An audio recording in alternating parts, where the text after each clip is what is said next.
Pemirsa, pemerintah akan terus melanjutkan hilirisasi produk sumber daya alam dalam negeri dan akan menambah komoditas mentah yang dilarang ekspor. Menteri Investasi dan Kepala BKPM Bahlil Lahadalia menyebut setidaknya ada 21 komoditas mentah yang akan dilarang ekspor hingga 2040.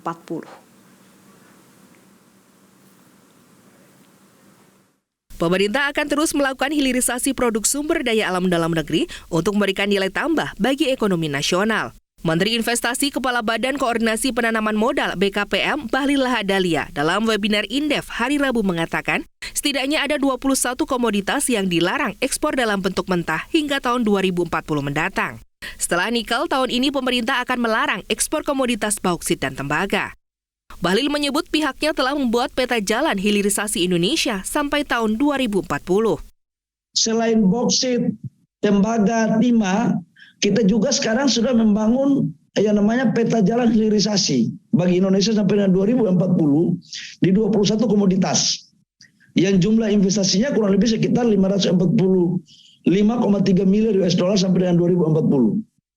Ini adalah jalan strategi yang harus Indonesia lakukan dalam rangka meningkatkan pendapatan per kapita, dalam rangka bagaimana mendorong menjadi negara yang baik, dan yang kedua adalah bagaimana mengoptimalisasikan sumber daya alam yang ada.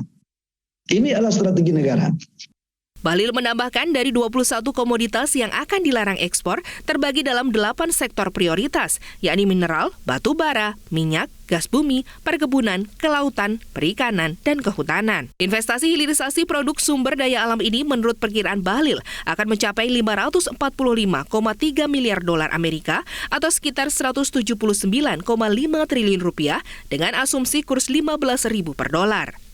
Terkait investasi hilirisasi, Direktur Eksekutif Indef Tauhid Ahmad menilai investor memiliki berbagai pertimbangan, tidak cukup hanya melimpahnya sumber daya alam yang bisa dijadikan bahan baku produk hilirisasi. Namun investor juga mempertimbangkan ketersediaan teknologi, infrastruktur pendukung, dan kompetensi sumber daya manusia yang saat ini masih menjadi masalah di Indonesia.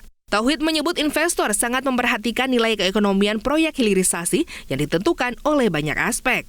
Hilirisasi juga harus didukung kebijakan yang komprehensif dari berbagai lintas kementerian dan lembaga dan harus satu suara terkait hilirisasi. Pendanaan juga penting untuk diperhatikan dalam mendorong hilirisasi. Investor lokal juga dapat lebih sering dilibatkan dalam agenda hilirisasi ini. Tim Liputan Media Group Network.